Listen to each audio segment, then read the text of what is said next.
por favor, chicos, creadores de contenido, un manager no es un vendedor. Estaba blofeando mucho de cuánto ganaba en el internet. Y yo le dije, no lo sigas presumiendo, o sea, porque te pagaron muy mal.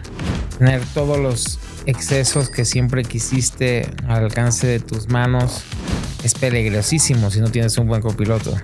En realidad fue otra vez la industria de la música que me decepcionó más. Era una situación bastante precaria. Nunca en la vida me había planteado ser manager. Y hay tanta competencia y hay tantas redes sociales que hoy en día requieres de grandes equipos de trabajo y requieres muchísima disciplina. ¿Cómo le puedes dar valor a tus audiencias? El modelo de negocio del contenido pagado con anuncios que uno consume ya se estableció. Los abusos existen a y hay que poner controles, hay que poner procesos para que puedas medianamente mitigarlo. Poder aprender cómo carajos hicieron esa cosa está tan impresionante de ver. Siempre es importante perseguir tus sueños porque es preferible intentarlo que no intentarlo.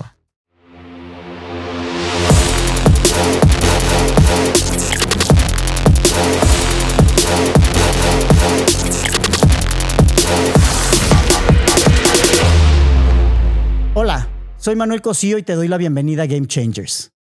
Durante más de 2 décadas he trabajado en industrias muy distintas: entretenimiento en vivo, publicidad, tecnología, comunicación política, propiedad intelectual. Y en todo ese recorrido he tenido la fortuna de colaborar con líderes, artistas, creadores y empresarios que han desafiado las reglas del juego y han construido nuevos paradigmas desde cero. De esas experiencias y de muchas conversaciones profundas sin cámaras, nació Game Changers. Este podcast es mi forma de compartir con ustedes esas voces que no solo inspiran, sino que construyen. Hoy tengo el privilegio de presentarte la conversación que tuve hace un par de semanas con alguien a quien no solo admiro por su trayectoria, sino con quien he tenido el honor de compartir visión, ideas y sobre todo amistad. Leonardo de la O ha estado en el corazón de la Creator Economy, desde que ni siquiera tenía ese nombre. Representó talentos como Yuya, Mario Bautista, Juan Pazurita y Luisito Comunica en sus inicios, cuando nadie entendía aún el poder de las plataformas. Y hoy sigue liderando desde lo más alto, acompañando estratégicamente a Kimberly Loaiza, Juan de Dios Pantoja, Germán Garmendia y muchos más. Pero más allá de representar talento, Leo entiende la industria como pocos. La música, el contenido, el entretenimiento y el deporte como parte de una misma narrativa creativa. Desde hace un tiempo he tenido la suerte de contar con su mirada como advisor en Creatopia. Y muchas de las decisiones más importantes que he tomado en esta etapa han nacido de nuestras conversaciones. Esta charla que estás por ver no es una entrevista. Es una conversación profunda, sin libreto, con una persona que ha vivido y ha sido factor clave de la transformación de esta industria desde adentro. Es una hoja de ruta para creadores, para managers, para empresarios digitales que quieren construir con propósito y visión en la nueva economía. Antes de empezar, quiero pedirte un favor muy especial. Suscribirte a este canal en YouTube o seguirnos en la plataforma donde nos escuchas es gratis, pero hace toda la diferencia. Tu suscripción, tus comentarios y el que compartas este contenido nos ayudan muchísimo a crecer, a llegar a más personas y a que los algoritmos jueguen a nuestro favor. Cuéntanos en los comentarios qué fue lo que más te gustó de este capítulo y ayúdanos a seguir construyendo esta comunidad de creadores con propósito. Aquí seguimos compartiendo conversaciones con alto valor nutricional para la mente. Bienvenidos a Game Changers. Este es el capítulo con Leonardo de la O. Comenzamos. ¿Ya viste el documental? Sí, me lo veo. Yo lloré, güey. Qué tragedia, la neta, cabrón. O sea, el estar en los cuernos de la luna, tener, o sea, a toda la industria alabándote y estar vacío. Es medio normal, siento. Es medio normal cuando no tienes metas más allá. Tu meta era ser el número 1 y cuando eres el número 1, ya. Pero yo creo que ahí la meta está mal. O sea, el tratar de ser el número uno cuando en realidad tu meta debe ser... Ser feliz. Sí, o más profundo, ¿no? O sea, conectar con la gente, el tener la experiencia de colaborar, o sea, Bono, Chris Martin, o sea... Sí, o que sea... Sí, creo yo que me atrevo a decir que es un poco la presión de la industria mezclado con...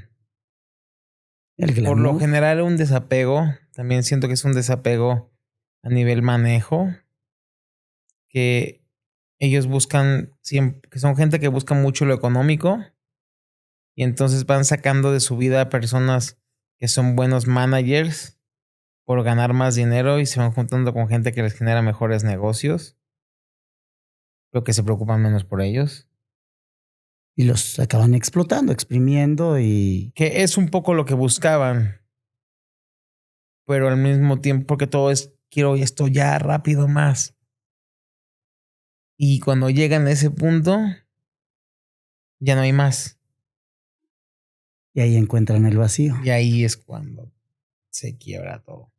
Si no, la verdad, o sea, yo siempre muy fan, pero el ya ver la historia desde la perspectiva pues, del amigo, de la familia, del manager también. Sí, el o manager sea, que estaba ahí muy... de hecho, creo que es su una único manager, ¿no? No, tuvo, o sea, de hecho, se me hace interesante como ese documental, esa docuseries, es contada desde la perspectiva del primer manager. Yeah. Que es interesante porque también es la etapa más difícil, ¿no? El lanzamiento, el lanzamiento, el crecimiento. Y después ya, cuando empiezan a entrar los otros managers, que tuvo como 3 más, como que ya no lo cuentan tanto. Que creo yo que a nivel psicológico es importante también. Me gustaría a mí que los artistas tuvieran una idea de lo que es eso, pero es bien difícil. Para el manager. Para los artistas y para todo mundo aceptar que es una realidad que tienen que contar. La parte... Pero ¿cómo se prepara uno para eso? O sea, como artista. Porque al final el manager está atrás viendo el negocio, viendo la operación, viendo que como los artista yo creo que compromisos se cumplan. no hay manera de que estés preparado nunca. No hay manera. O sea, es tener el mundo a tus pies, es poder entrar al lugar que quieras con el pasaporte de tu cara. Es tener todos los excesos que siempre quisiste al alcance de tus manos. O sea, en todos los aspectos, hasta exceso de amor, exceso de atención, exceso de dinero, todos los excesos, como le quieras llamar, al alcance de tus manos. Y es peligrosísimo si no tienes un buen copiloto. El copiloto es un mentor, es el coach, es el operador. O sea, hay muchas veces psicólogo. Que tienen diferentes nombres. Puede ser tu amigo, puede ser tu manager. Idealmente es el manager es tu manager, o sea, que abarca todos esos roles, ¿no? Inclusive me atrevería a decir que por eso juegan un rol tan negativo los managers, no justificando a los managers que son corruptos, sino estos managers que se pintan en todas las películas como el explotador, el que lo llevaba más, pero en realidad muchas veces esas situaciones son las situaciones que también exigen los artistas, ¿no? O sea, el artista exige, quiero más, ¿y por qué no estamos haciendo más? ¿Y por qué? Porque siempre existe esta comparativa. Cuando tú estás ahí arriba, no faltan los fans, no falta el amigo que te compara con otro artista. Y entonces cuando empiezan estas comparativas es cuando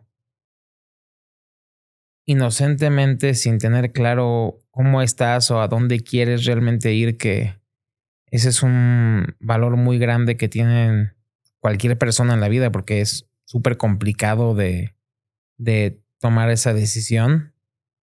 Es ahí cuando presionan de manera inapropiada solamente porque alguien más te influenció a decir, ¿por qué no estás haciendo esto si esta persona está haciendo esto? Oye, pero yo hice esto, yo hice tal otra cosa enorme, o sea, grandes logros, pero siempre es más fácil ver el vaso medio vacío. ¿Y de dónde viene más ese ver el vaso medio vacío? ¿De parte del propio artista por esa retroalimentación que de las redes sociales, de los fans, de la comparativa o No, la o sea, familia? yo creo que en general, no es tanto de que tengan, no, o sea, no siempre, no todos, de que tengan una mala vida, una mala influencia, sino es que simplemente siempre te fijas en lo que no tienes. O sea, es como el millonario que ya tiene la casa de los sueños y luego de la casa de los sueños pasas a, ya tengo la casa de mis sueños, ahora quiero La casa de descanso. la casa de descanso de los sueños, o luego ya quiero el coche de mis sueños, el supercoche de mis sueños, el barco de mis sueños. Y siempre hay un yate más grande. Sí, el jet de mis sueños. Entonces siempre va a haber una manera de buscar algo más que no tienes. Que ojo, tampoco creo que es negativo porque también es encontrarle un poco de... El gusto a la vida. De gusto a la vida, pero... Al éxito. Pero también es importante tomarlo con un poco más de calma. Porque siempre existe en el mundo del entretenimiento esta sensación de que todo se acaba ahora y mañana. Que eso es en parte cierto. O sea, lo peor de eso que estoy diciendo es que es real. O sea, sí se acaba. Pero tampoco quiere decir que eso tiene que afectarte a nivel salud. Emocional. Ajá. Emocional creo yo que siempre tiene que estar de la mano con expertos en el área. O sea, sí creo que es una cosa que se tendría que hacer siempre. Es porque ayuda mucho. Te vuelve más preparado para una cosa que nadie está preparado. Aprender a verlo de diferentes maneras. Pues el coaching, ¿no? Al final de cuentas, el tener el acompañamiento de un experto desde el punto de vista emocional, desde el punto de vista incluso físico, lo que decías ahorita del ejemplo del micrófono con Incubus sobre si alguien, un coach vocal, le hubiera dicho, pues no, cuida seguro, la voz con seguro, este micrófono. Seguro lo tiene. O sea, eso es lo que a mí en lo personal es como que me genera más miedo, porque no dudo que estén excelentemente asesorados. O sea, al contrario, considero que deben estarlo, y para poder llegar a los niveles a los que llegan tienen que estarlo. O sea, son gente completamente preparada. Solamente que faltó esa parte donde el que lo asesoraba en cómo no tomar bebidas frías. O sea, porque de repente son cosas tan sencillas que pueden llegarte a... Sí, pero que de manera pues repetida te generan problemas. O sea, es como que tienes la postura inapropiada y de repente ya tienes una joroba y con un problema más grave.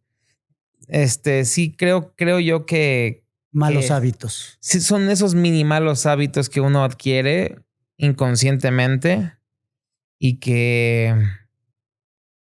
a mí en lo personal me hubiera gustado que o pensaría uno más que me hubiera gustado, uno pensaría que en estas grandes bandas, en estos grandes artistas, en estos grandes corporativos, también en los grandes corporativos, o sea, hablando de las grandes compañías del mundo que uno admira, tú dices, no, es que seguramente la estructura súper mega ordenada de Apple, ahí evidentemente no pasa. Y también pasa. Y también pasa.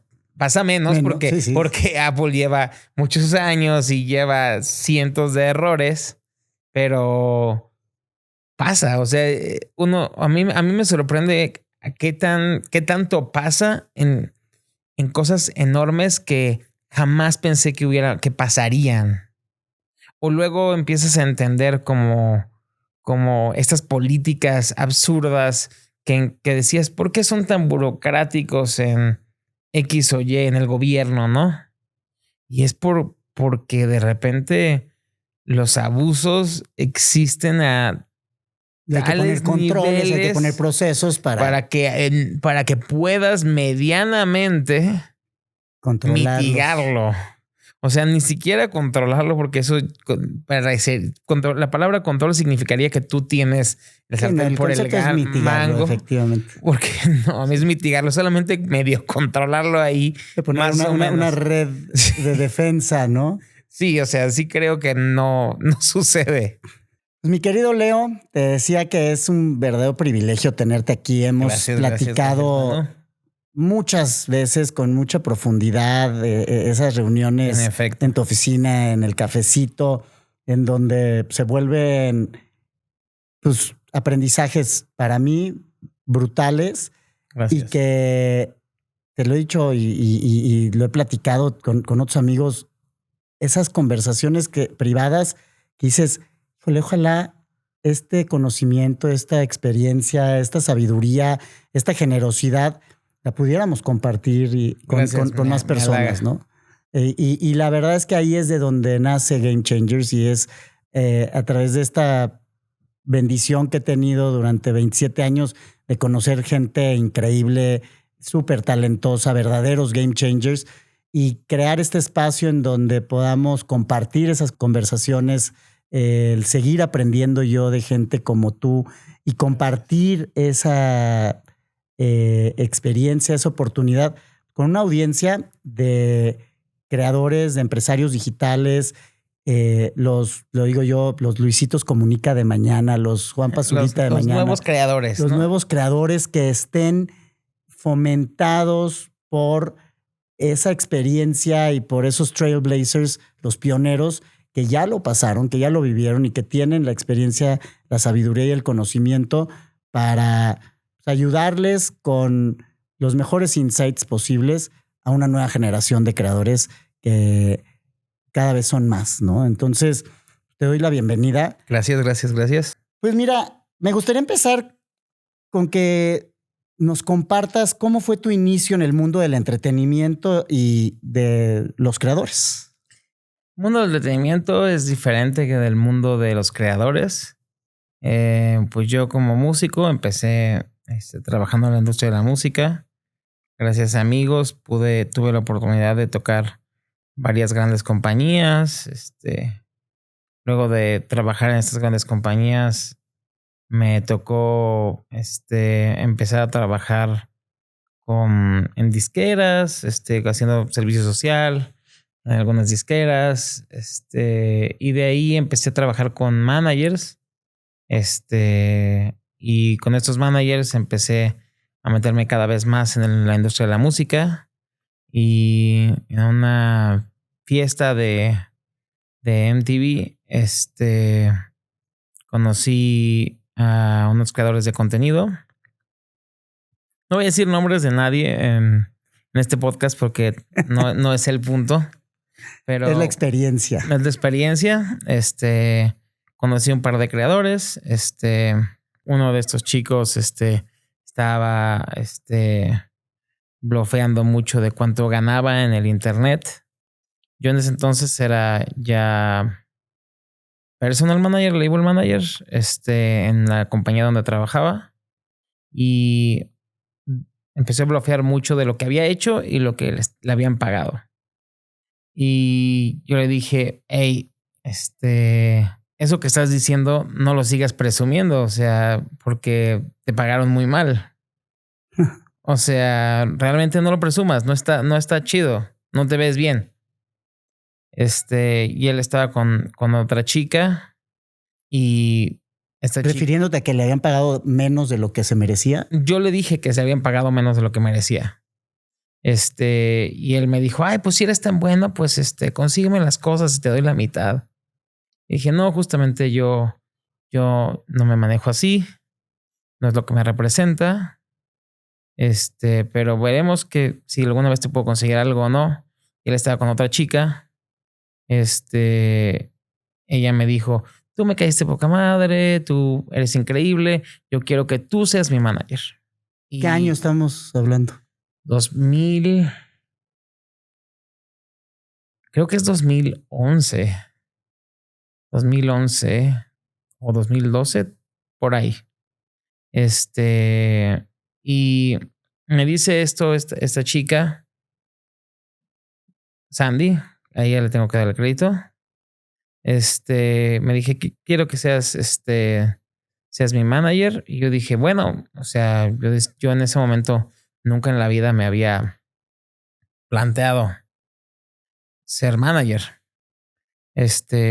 Y me acuerdo que llegué a mi casa a las 3, 4 de la mañana en un estado de conciencia alterado. Y tenía una presentación de una marca al día siguiente, para una campaña de Trident Blend. Y dije, la última vez que había vendido una campaña para la compañía en la que trabajaba, ni siquiera me habían dado las gracias. O sea, y era como decepcionante, ¿no? No sé, o sea, cuando eres joven y haces algo que para ti es un gran mérito o logro y que no recibes ni un gracias o algo un poquito más, o sea, un bono, un buen aplauso. Bueno, no hablemos de bonos, o sea, eso yo creo que ya va mucho más allá, pero un buen aplauso. Un reconocimiento, ¿sabes? Sí, un buen aplauso, bien hecho, muchas gracias. Eso no había sucedido en esa ocasión en que había hecho eso para la compañía donde trabajaba. O sea, ¿y todavía trabajabas para una compañía? Sí, trabajaba para una empresa de management. Ya. Trabajaba para una empresa de management donde llevábamos un montón de artistas, algunos del mundo digital, curiosamente, es muy gracioso. En esa compañía donde trabajaba, indirectamente tuve el primer acercamiento con el mundo digital, porque en esa compañía donde trabajaba como actor, Alan por el Mundo, que es un gran blogger, youtuber. Y pues yo con esta situación, en esta presentación que yo tenía al día siguiente, decidí presentar a estos dos chicos que yo había conocido el día anterior en la fiesta. Y pues se dio la campaña y... O sea, en menos de 24 horas ya los habías conectado con un nuevo proyecto. Con un nuevo proyecto. Sí, con un nuevo proyecto que, o sea, para Sandy fue un cambio de vida y para mí también. O sea, porque Sandy, pues para entonces no había nadie que se dedicara a hacer lo que yo acababa de hacer, que era conseguirles marcas a un youtuber, porque ojo, en ese momento los youtubers o los creadores de contenido no eran tan cool no eran vistos tan cool como son vistos hoy en día. O sea, en ese tiempo eran unas personas bastante inadaptadas para el mundo semiadulto o adulto, ¿no? Porque no era comprensible, no existía como existe hoy en día un término de creadores de contenido. No, y había incluso un demérito, un prejuicio por parte hasta, como dices, de los adultos de pónganse a trabajar, ¿no? O sea, sí, o sea, ¿qué estás haciendo grabando hoy videos? Hoy todavía existe ese prejuicio. Hoy en día es una profesión desvalidada, pero que se considera ya una profesión. En ese entonces era, ¿qué hace este loco en su cuarto hablándole solo a la cámara? Claro. Porque ni siquiera era todavía una cuestión de salir con las cámaras a la calle tanto. O sea, sí se hacía, pero gran parte del contenido que era subido en ese momento en redes sociales era desde tu cuarto. Y era principalmente YouTube, ¿no? Sí, principalmente los creadores de contenido en ese entonces eran tuiteros y youtubers. Tuiteros ya también existían en ese momento, ya empezaban a existir. Vine. Vine no, todavía no existía Vine. Yo recuerdo, tengo esta anécdota muy graciosa que me acuerdo en la oficina, cuando todavía trabajaba en la oficina, empecé a buscar cómo contactar a la gente de Twitter, ¿no? Porque evidentemente Sandy me fue llevando a otros creadores y pues empezó a correr la voz de que había alguien que conseguía Deals. O sea, era como que, ¿quién es ese? No, pues el que te consigue lana, el que te consigue lana. No, el Rey Midas, porque conseguía lana. Porque aparte, desafortunadamente había otros creadores muy grandes de ese momento que pues estaban siendo estafados por su equipo de trabajo. Entonces mis creadores se notaba mucho que tenían mucho más dinero que los grandes creadores que existían. Entonces, pues yo me acuerdo que busqué en la oficina, busqué en la página de Twitter un teléfono, encontré un teléfono y marqué. Dije, oigan, yo quiero tener contacto con Twitter porque I'm a manager of Twitstars. Les dije, y me dijeron, you are a manager of what? Twitstars. Y me dijeron, wait a second, you need to speak with my boss. Y así fue como empecé a tener contacto. Llamaste a Twitter, Estados Unidos. Sí. Así empecé a tener contacto con Twitter, Estados Unidos, por una llamada telefónica, que solo pensarlo se me hace ya muy arcaico. O sea, contactar una macro plataforma de esas por teléfono es... Pero había posibilidad de hacerlo y lo lograste. Sí, ahorita ya busca el teléfono de alguna de las plataformas para decirles, oye, tengo un problema con mi cuenta. No, imposible. ¿Por qué me desmonetizaron mi canal? No, dialogarlo de esa manera, no. O sea, no, es muy complicado. YouTube tiene un método de ayuda hoy en día muy positivo para eso. Sí, es muy raro eso hoy en día. Y a ver, sigamos con esa historia. Contactas a Twitter, te presentas como un representante de Twitstars en México. Sí.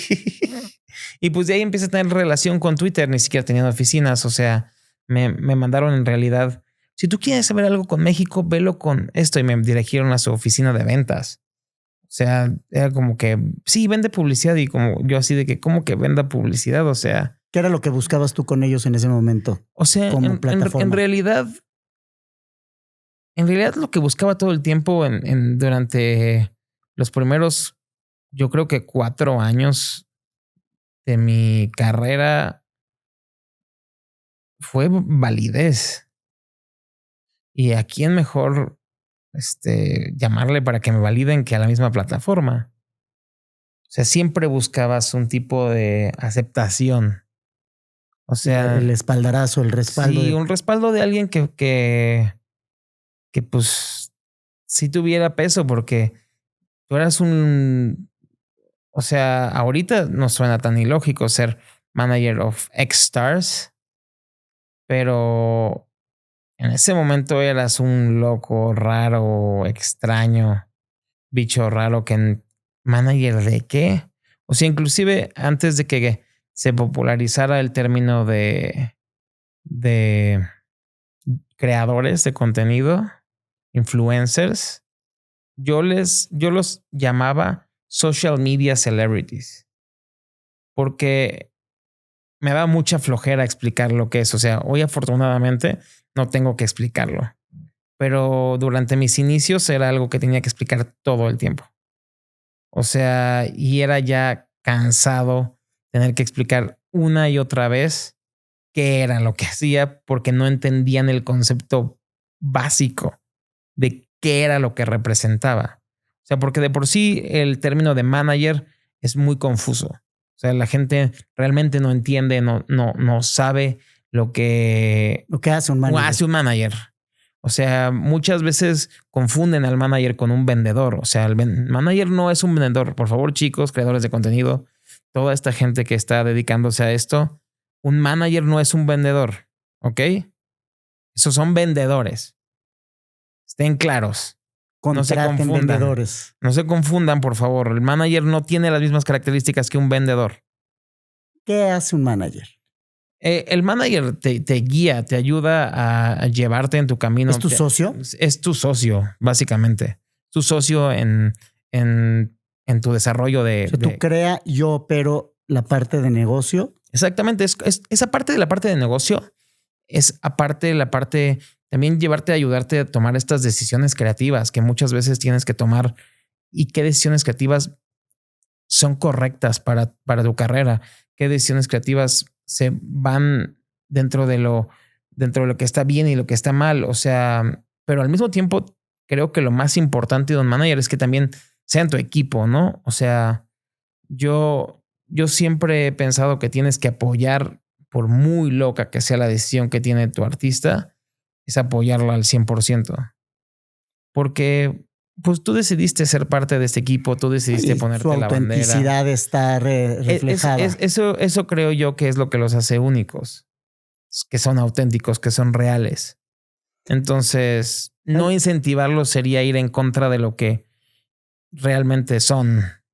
Y al final estar aconsejando alrededor de decisiones creativas desde la perspectiva operacional, porque al final todo creador, todo artista, todo músico, porque al final la creación va más allá de lo que hoy consideramos la creación de contenido digital, ¿no? O sea, claro, la creación tiene este componente fundamental de la creatividad, por supuesto, que va vinculada directamente con el sentido artístico, ¿no? Y hay sentido artístico en contar una historia, en narrar un viaje, en contar un chiste, en hacer un unboxing con talento. O sea, hay arte alrededor de ello, diferentes niveles de arte, obviamente, pero a mí me llama mucho la atención y me gustaría, regresando todavía a esos orígenes, Leo, tú siendo músico.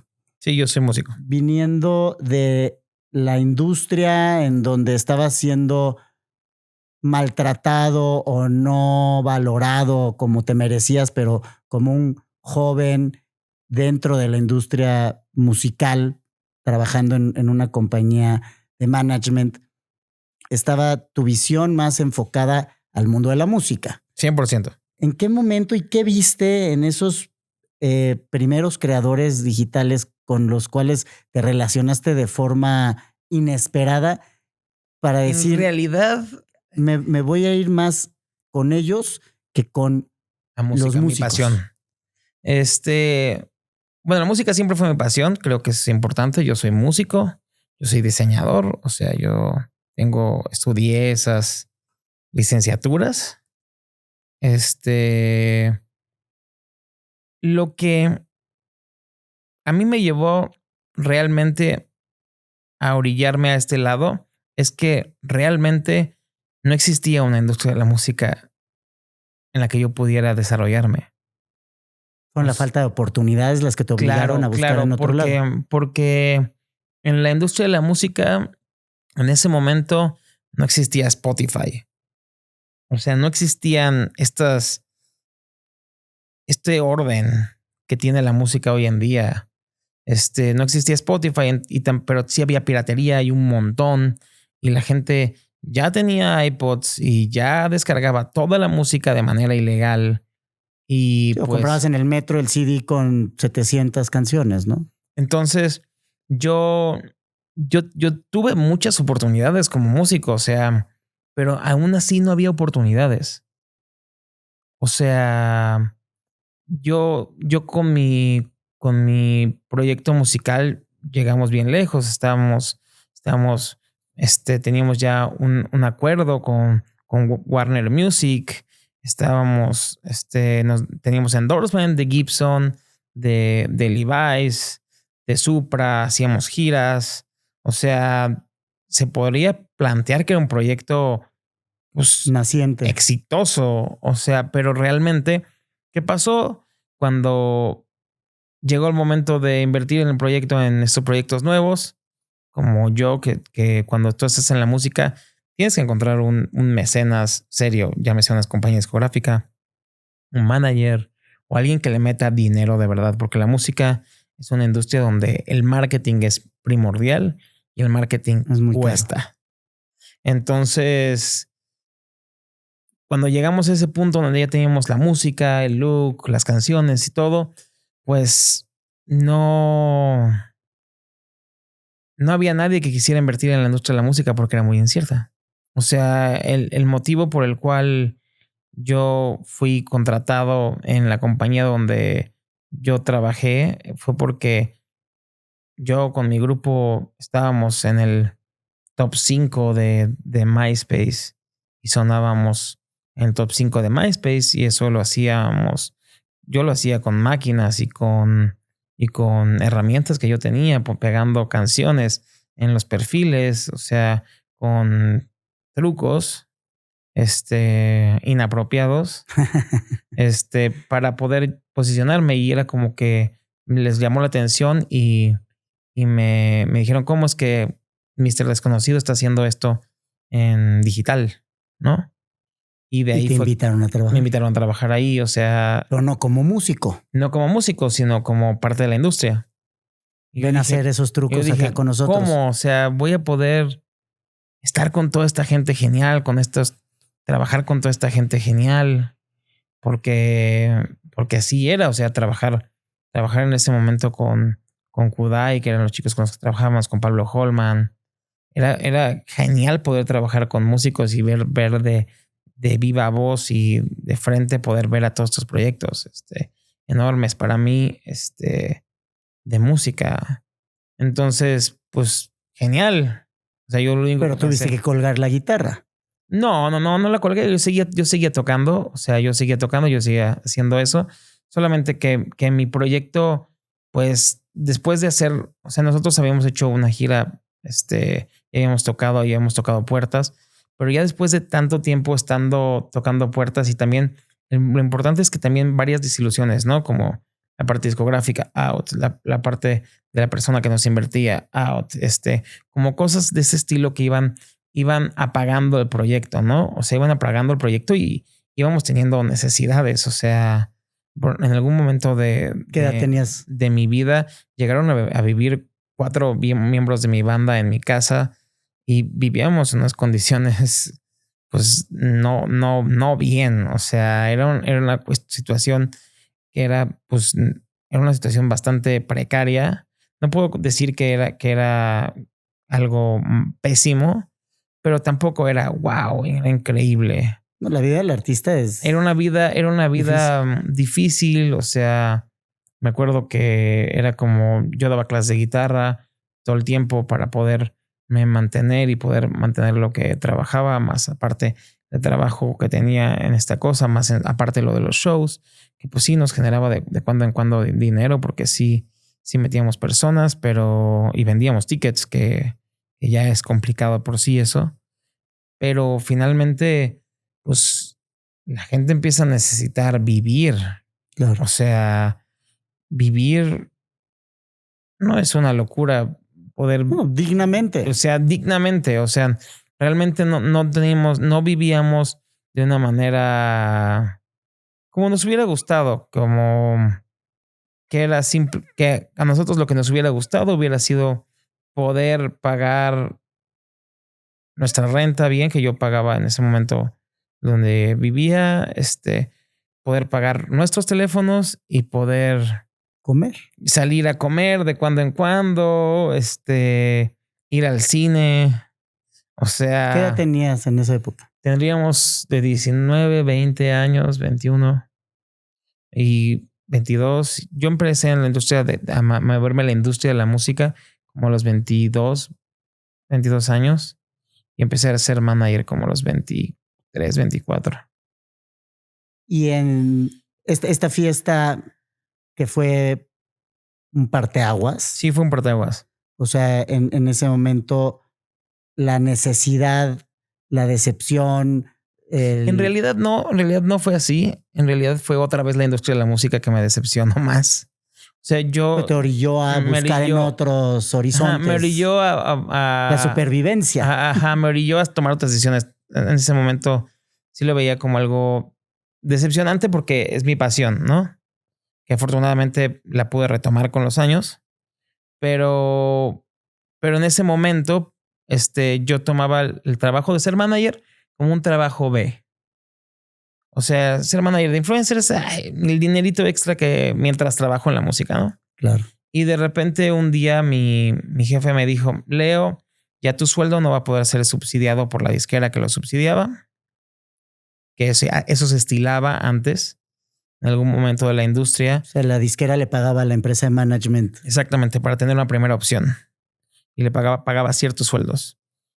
Y me dijeron, yo tenía en ese momento ya era como director de social media. Y aparte era personal manager y label manager. Ahí trabajaba esos 3 cargos en la empresa de management. Con un solo sueldo. Con un solo sueldo. Y no un buen sueldo. Y me dijeron, tienes la opción de quedarte o te bajamos tu sueldo a la mitad. Y yo así de que, a la mitad. Y dije, nah, a la mitad ya no. Y es curioso porque yo tengo otros amigos en la industria de la música que habían tenido historias súper bizarras de cómo se habían vuelto managers de mega proyectos. O sea, ya para entonces yo conocía gente en la industria de la música, Rick DeVoe, manager de Blink, o personas así, que me habían contado sus historias y que son historias bizarrísimas de cómo se habían vuelto managers y siempre eran muy random.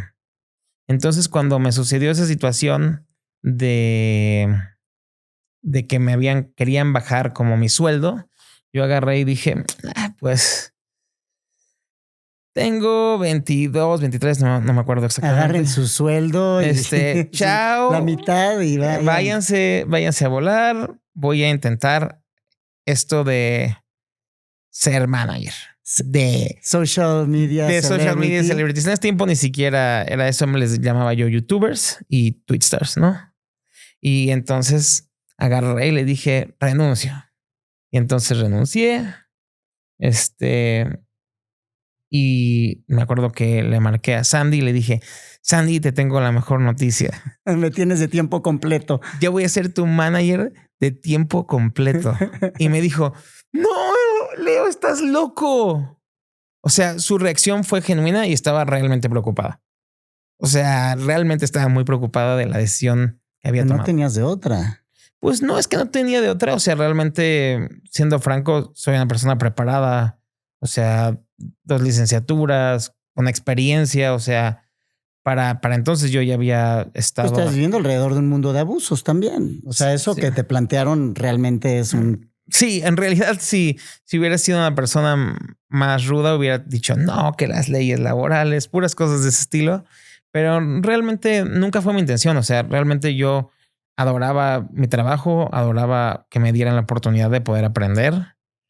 Siempre es por el motivo por el cual trabajé todas las veces que trabajé, para ser muy honesto. Y pues en ese momento decidí aventarme al mundo de ser manager. Y empecé a trabajar con todas estas celebridades del mundo de YouTube, súper divertidas, que existen hoy en día. Algunos de ellos siguen existiendo, que han migrado y cambiado de formato cientos de veces y está increíble que lo hayan hecho. ¿Qué hace un buen manager en la Creator Economy, que en ese momento no existía ni siquiera el término de Creator Economy? O sea, ¿qué hacía yo en ese momento? ¿Qué hacías en ese momento para tus clientes y cómo conseguías clientes? ¿Cómo conseguía clientes? Tocando puertas. No sé. Si me preguntas, no tengo ni idea cómo llegaba. Ellos te iban recomendando, ¿no? No tanto así. Sí, un poco, porque sí existía un tema de resultados. O sea, yo tenía mis casos de éxito, trend topics mundiales y de mucha audiencia llegando acá y de que tantos millones de vistas y que tal evento, y fui conectando también con compañías que sí creían en el Creator Economy. O más que compañías, personas que hacían que compañías creyeran en el Creator Economy. Y apostaban. O sea, como Juanma, o sea, son personas que iban con las grandes compañías y les decían, Creator Economy sirve para algo, y hacían que compañías como TV Azteca, Televisa no estaba en ese entonces en eso, pero TV Azteca, Trident, o que grandes compañías invirtieron un poco en el Creator Economy, y pues obviamente en ese entonces era una inversión milimétrica y eran resultados impresionantes.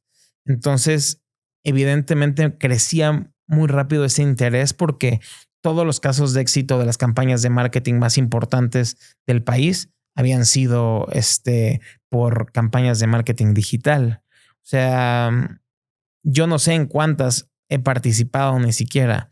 Nunca mi nombre ha sido parte de eso, pero siempre era proponer ideas, proponer talentos, hacer todo, básicamente. Pero en ese momento, para mí era simplemente sobrevivir. Y picando piedra. Sí, y picando piedra. Y que hace un niño haciendo esto también, porque pues también era muy joven. O sea, y pues era como raro ver a un niño intentándote vender cosas, ¿no? O sea, este niño que viene a venderme dulces aquí a la oficina. O sea, muy, muy, muy chistoso, pero gente que todos realmente, o sea, si los volteo a ver así como que todos terminaron en cosas. O sea, la dueña de la compañía que me compró esta campaña de Trident, después fue CEO de YouTube México, de Google. Uno no pensaría así, o sea, tú escuchas Google y dices, wow, o sea, sí son mega compañías, ¿no? Entonces, pero sí son gente que apostaba en esto desde el principio, y también por eso es que lograron crecer tanto, ¿no? ¿Cómo ha cambiado esa relación entre el manager y el creador desde que empezaste a lo que es hoy en día la relación que tú tienes con tus pues, o sea, cambiar artistas? Cambiar la relación. No siento que haya cambiado mucho. O sea, sigue siendo una relación muy personal. Pero la complicidad, ¿no? Sí, es de complicidad. O sea, al menos en la manera en que yo lo llevo y que yo lo veo, sigue siendo igual. Solamente que sí estás en un mundo con mucha más competencia. O sea, cuando yo cuento todas estas anécdotas, pues sí, seguramente lo que yo hacía de ir a proponer esto era un poquito más fácil de salir a vender porque pues había 2 personas. O sea, pero hoy en día me imagino que si salen a buscar a las marcas, por más de que las logran contactar y demás, eso mismo que están ofreciendo ya se los ofrecieron otras 15 personas. Pero el reto de la competencia que hay hoy frente al awareness y que ya hay presupuestos etiquetados para algo Todo. que no había antes un presupuesto asignado. Eso. O sea, ¿qué fue más difícil? ¿A ti te tocó picar piedra y llegar a las empresas y decirles, represento a estos artistas que tienen este alcance y este alcance puede ser atractivo para tu marca de lo que sea? Invierte en ellos en este o este tipo de formatos de contenido. Ahí pues eras el único o de los pocos. O de los pocos, sí. Pero las empresas te volteaban a ver, ¿y quién es este niño y qué me está vendiendo? Sí, era raro. O sea, tenía que presentarle estos casos de éxito de decirles, mira, si tú inviertes A, hice B y C. B y C te costaría hoy mucho dinero. La referencia, ya todo el mundo sabe qué es un creador de contenido, claro, qué es un influencer, claro, MrBeast, etcétera. Sí. Pero en esa época realmente pues, no había un awareness sobre este vehículo de no existía conexión. no existía nada de esto y no tampoco en ciertos lugares tampoco era tan bien visto y era como qué estamos haciendo y tomar en cuenta también que eran más inadaptados los creadores de contenido, ¿Cómo que inadaptados? o sea, eran personas que estaban encerradas en su cuarto. O sea, ya después cuando vino Vine, cuando empezaron estos creadores, de entrada, o sea, Vine era una plataforma que básicamente funcionaba en un 60-70% en México en iPhone. Entonces llegabas a la gente que tenía internet de lana. O sea, era una segmentación que hoy en día ya no existe porque también no existe tanto, porque ya las plataformas también son mucho más adaptadas. O sea, Vine no funcionaba nada bien en Android. O sea, tenía bastantes errores. Tú no podías ser un creador de Vine y tener Android. Para los que hoy no saben qué era Vine. TikTok de la gente vieja.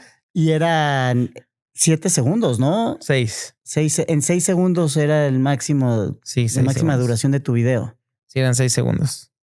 Mismo tiempo de retención que hoy en día.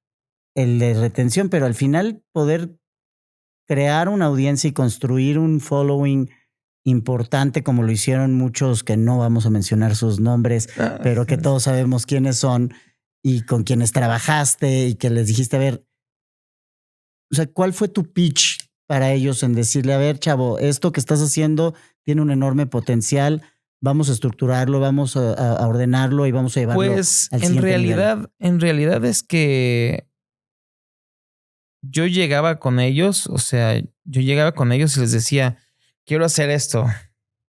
Y ellos me decían, ¿cómo? O sea, ¿puedo vivir de esto? ¿Hay alguien que me puede pagar por mi diversión? Realmente sí cambiaba mucho el asunto. O sea, de ahí empezaban los problemas, ¿no? O sea, cuando me acuerdo que, o sea, yo empecé a trabajar con un creador en Vine y de ahí le conseguí una campaña de Caribe Cooler y tenía que hacer cierta cantidad de contenidos al mes. Y durante 3 meses. No eran muchos. Pero como no los logró hacer, fue que entró otro creador de contenidos. Mega grande también hoy en día. Y después de ahí, como ellos eran 2 y siempre se juntaban 3 personas para hacer contenido, ellos 3 se juntaban siempre a hacer contenido, fue que entró el tercero, me fue a buscar a mi oficina, que era el más pequeño de edad de ellos. Pues de ahí se fue dando, o sea, era realmente como que yo buscaba uno con un plan de trabajo muy concreto de cómo podemos hacerlo, porque también iba empezando a tener necesidades. O sea, yo ya había contactado a las marcas, ya había contactado a la gente, pero la marca me decía, oye, pero necesito más Viners. Y yo decía, ya no tengo Viners, porque los creadores que tenía de YouTube no eran Viners. O sea, ellos eran YouTubers. O en ese momento, el creador multiplataforma como tal, como es Kim, pues no existía realmente. O sea, los YouTubers eran YouTubers, los Viners eran Viners, los Twitstars eran Twitstars. O sea, era muy raro, no era multiplataforma. Extraño esa época de Twitter. Sí, era. Ese Twitter era otra cosa. Era muy, muy agresivo. O sea, también siempre lo funable por completo. O sea, porque era un humor muy ácido. O sea, y pues sí, o sea, de ahí iban llegando cada vez más. En mi caso, por ejemplo, iban llegando cada vez más personas de la comunidad de Vine y era como que yo me acuerdo que les decía, ¿y te cae bien? Y me decían, sí, me cae muy bien. Voy a conocerlo y si me cae bien, está adentro. Esa era la única... Ese era el test. El test. Ese era el único test para que estuvieran dentro.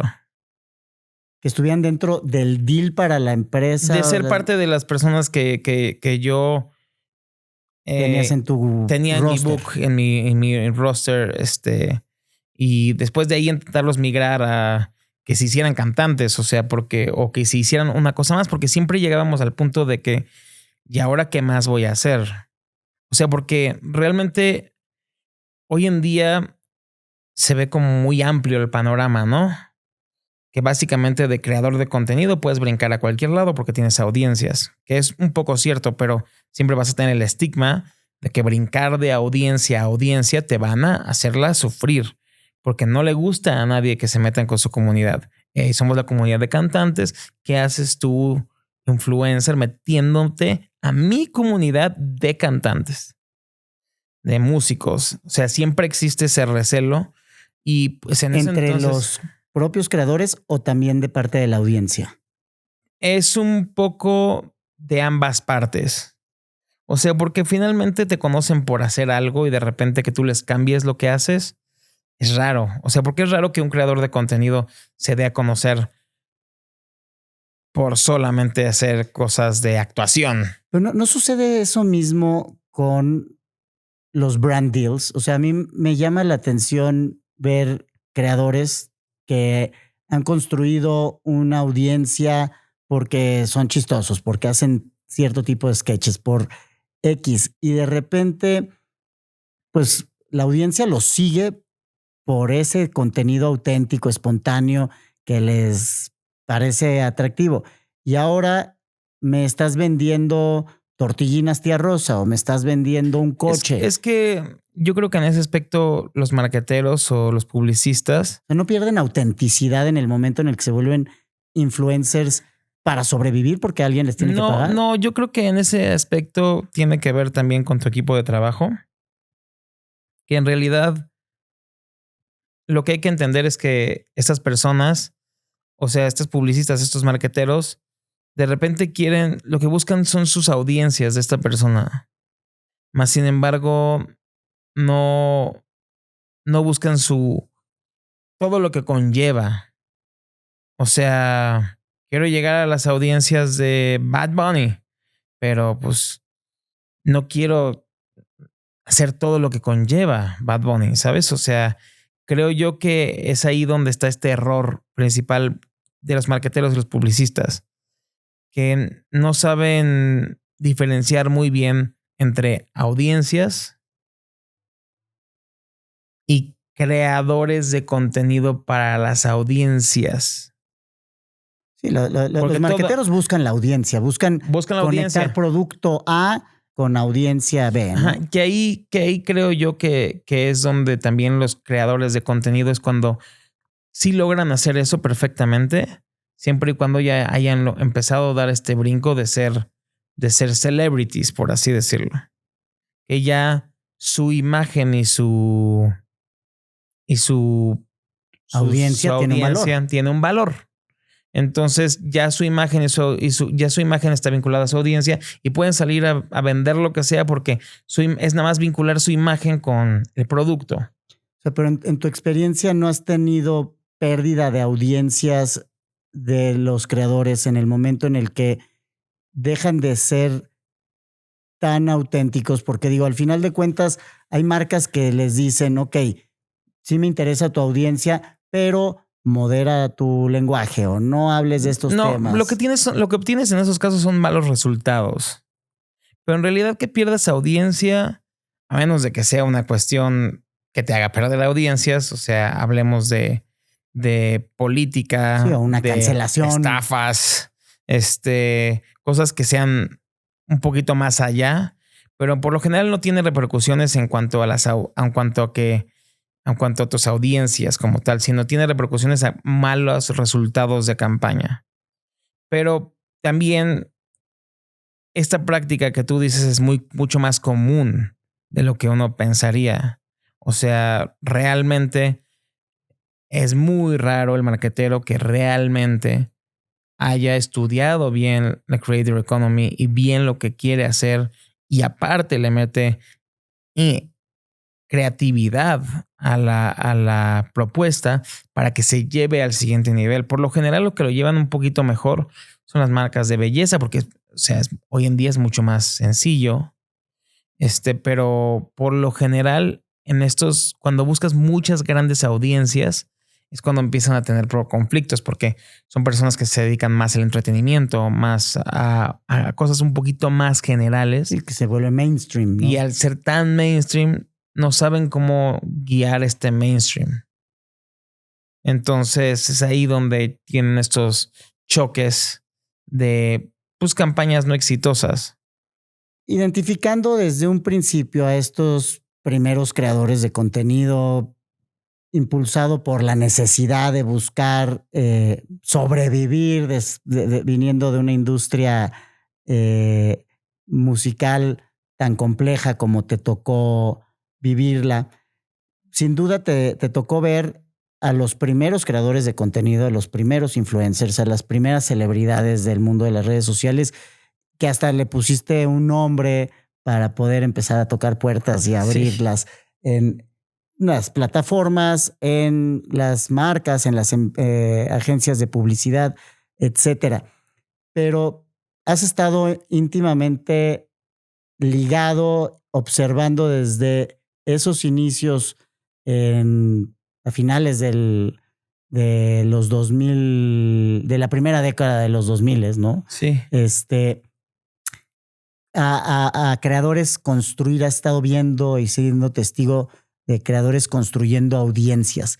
¿Cuál es la clave que distingue a un creador para construir una audiencia desde cero, de forma auténtica y alineada con una visión a largo plazo de construir un modelo de negocio? Porque al final se vuelven medios. Hoy en día ya es mucho más complejo que siento que como lo planteas. Hoy en día ya hay tanta competencia y hay tantas redes sociales que hoy en día requieres de grandes equipos de trabajo y requieres de muchísima disciplina. Pero tú a un creador le recomendarías empezar desde cero siendo multiplataforma hoy en día o enfocarse en una especialización. Básicamente ser multiplataforma desde cero lo veo básicamente imposible.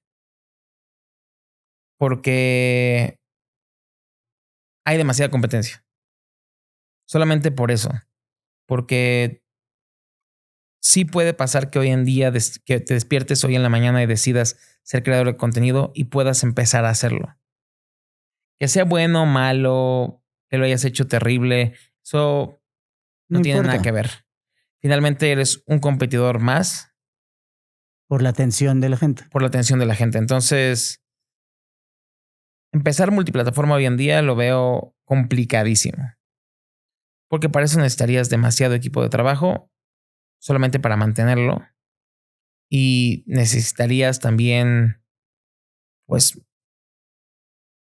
muchísimo orden y dedicarle todo tu tiempo. Y creo yo que es más efectivo hoy en día dedicarle tu tiempo a una sola red social para crecer más rápido y así poder destacar en una red social para que entonces alguien te vea como negocio o empieces a generar negocio de tus redes para que de ahí puedas empezar a migrar a otras redes. He estado en VidCon los últimos 2-3 años. Hace unos meses fui a South by Southwest en Austin, la primera vez que introducen el track de Creator Economy en South by Southwest. Y me llamó la atención en VidCon de forma repetitiva cómo se les dice a los nuevos creadores de contenido que para ser exitosos en la Creator Economy tienen que construir audiencias que se vuelvan atractivas para que las marcas estén dispuestas a invertir en ellos. ¿Tú qué opinas al respecto de eso? Considero que es un poco cierto. Porque voy a contestarte por qué lo plantean así ellos. Lo plantean así porque es un mundo muy competido. Entonces, si eres un entertainer y entras dentro del rubro del entretenimiento, es demasiado amplio. Entonces, si eres solamente comedia, por así decirlo, tienes que ser de los top comediantes para poder entrar al mundo de la comedia. Entonces, si eres muy de nicho, si eres de autos, si eres de tecnología, estoy diciendo rubros por decirlos al azar, empiezas a volverte mucho más segmentado y empiezas a tener un nicho. un nicho más fácil de destacar y de competir y de generar un negocio. Porque todos los nichos necesitan cada vez más y más creadores. Porque finalmente, pues también lo que ha hecho esto es que pues hay mega creadores en cada área y pues son muy contados y pues ya siempre los tienes en mente cuando hablas de creadores de belleza o cuando hablas de creadores de tecnología. Entonces, es eso que lo que hace que te digan, ponte en un nicho porque tu camino va a ser más fácil. No creo yo que necesariamente, yo creería que es enfócate en crecer, en trabajar un montón arduamente para destacar un montón en lo que sea que estés haciendo. Porque ahí es donde pues ya puedes generar un negocio. Como en cualquier empresa, ¿no? O sea, el tener identificado tu nicho, el tener claro quién es tu cliente ideal, pero a mí lo que me llega a incomodar con esta narrativa recurrente de estos foros en donde, pues obviamente los patrocinadores de estos foros son las plataformas y las plataformas viven de un modelo basado en el modelo publicitario, ¿no? El ad revenue model, en donde pues, a mayor cantidad de anunciantes, mayores ingresos para la plataforma, a mayores vehículos para esos anunciantes que son los creadores de contenido, pues mejor para todos. Y digo, ahí medio podrá ser discutible el revenue share que una plataforma u otra. Sí, eso es completamente subjetivo. Pero la oportunidad de un creador de contenido de destacar hoy en día en una economía tan competida,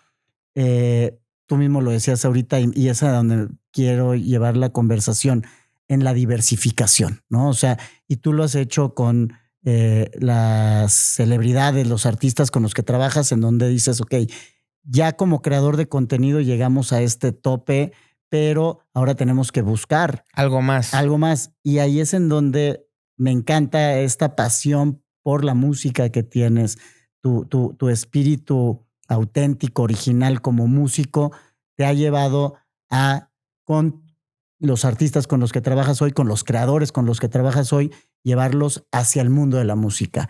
Porque quisieron, ¿eh? O sea, no es como que, o sea, no fue una decisión que yo tomé, pero sí creo que nos encontramos en el camino. O sea, sí, en ese aspecto, pues es muy cool porque la música en mi caso, te lleva a otros lugares, otras puertas. Y también creo yo que en ese aspecto te hace mucho más fácil de encajar en esos planes de negocio, te hace mucho más fácil en encajar en lo que quieres hacer. Como que en realidad es encontrar otro nicho o entrar a otro nicho. Creo yo que ahí es donde se vuelve complicado. O sea, porque el entretenimiento en teoría podrías entrar al nicho de, o sea, por ejemplo, hablando del entretenimiento, del nicho del entretenimiento dentro de los creadores de contenido. Pues evidentemente podrías entrar dentro del nicho de los actores, ¿no? O sea, es lo lógico. Es como el primer brinco que podrías dar como fácil. Pero realmente los actores es una industria completamente diferente y también son muy celosos al respecto. Entonces, yo hoy por hoy no he visto ningún creador que dé el brinco a solo ser actor o ser un actor A. Todavía no se ha dado porque siento que la industria todavía está muy celosa, en particular porque uno pensaría que, por ejemplo, la industria de la actuación es una industria bastante tradicional, la industria de la actuación. O sea, tú tienes que llevar años y años actuando para ir subiendo tu carta y subiendo tu costo y demás. Y todos esos nichos, hay algunos donde pues ni siquiera existían personajes que hoy en día ya existen, como el mundo de la tecnología. Pues ya hoy en día, gracias a los creadores de contenido, hay súper creadores de tecnología. El mundo de la belleza, por ejemplo, existían las revistas de belleza, pero no existían realmente como un entorno de creación de contenido alrededor de la belleza. Existían uno que otro programa por ahí, pero las beauty bloggers y las fashion bloggers tomaron mayor influencia que las revistas tradicionales. Tomaron un papel importantísimo y pues hay ciertos nichos donde tomaron mucha fuerza, o la gente que hace autos o la gente que hace películas, pero en las industrias más tradicionales, llamemos, pues sí cuesta un trabajo. O sea, sí ha costado trabajo en la industria de la música. El salto es un salto rudo y es un salto de mucha constancia y es un salto que cuesta porque requieres invertirle, necesitas invertirle tiempo, necesitas meterle todos los kilos que necesitas para poder llegar a simplemente pertenecer a parte de esta industria. Está mucho más democratizada la industria musical que la de la actuación, entonces, por como dices, porque no sé si democratizada. No existen los mismos gatekeepers que en una y en otra. No siento que democratizada sea la palabra, porque también la industria de la actuación siento que es muy, muy democrática. Simplemente que en la industria de la actuación, pues necesitas estar muchos años. En la industria de la actuación dependes de que un director te escoja para un proyecto. No, y también para poder cobrar bien, necesitas tener ya varios proyectos.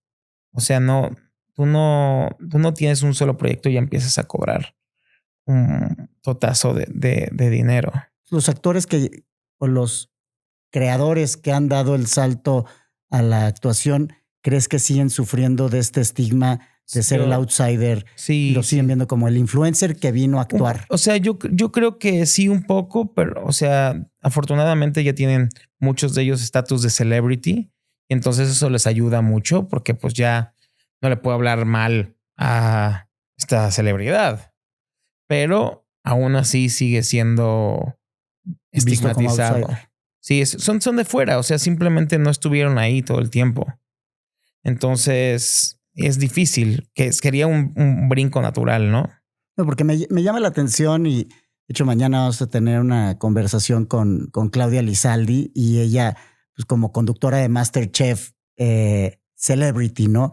Y dentro de las celebridades que están en MasterChef, pues hay muchos creadores de contenido, claro, ¿no? Y ya creo que hay... Son celebrities, sí lo son. Un balance en donde ya los creadores de contenido han picado piedra gracias a esfuerzos colectivos, a esfuerzos individuales de pioneros como tú y de muchos otros que son game changers, que han logrado ahora sí que con el sudor de la frente abrir camino a toda una nueva generación de creadores de contenido que hoy creo que lo más valioso es este tipo de inside information que tú puedes compartir como nadie sobre cuál es la clave más importante que debe de un creador hoy en día que decide empezar y decide que puede tener un futuro fuera del mundo corporativo, del trabajo en donde lo explotan o que odia,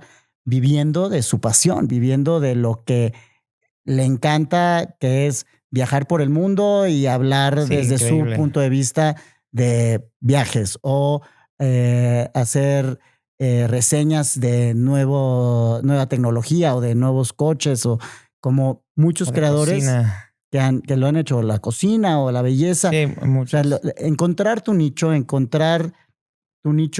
vinculado a lo que te apasiona. Tu persona, sí. O sea, eso es fundamental, pero tú como manager, como empresario, ¿qué es lo que consideras fundamental que un creador debe de tomar en cuenta desde el día 1 para verse como un empresario digital? Pues, empresario digital. Pues, un startup o una startup personal, ¿no? Entender cómo le puedes dar valor a tus audiencias. Creo yo que eso es lo más importante. Cuando tú entiendes cómo puedes darle valor a tus audiencias, es cuando tus audiencias pueden empezar a monetizarte un poco mejor. Y cuando monetizas un poco mejor, también creo yo que es no caer en la comodidad. O sea, ¿cuál es la diferencia?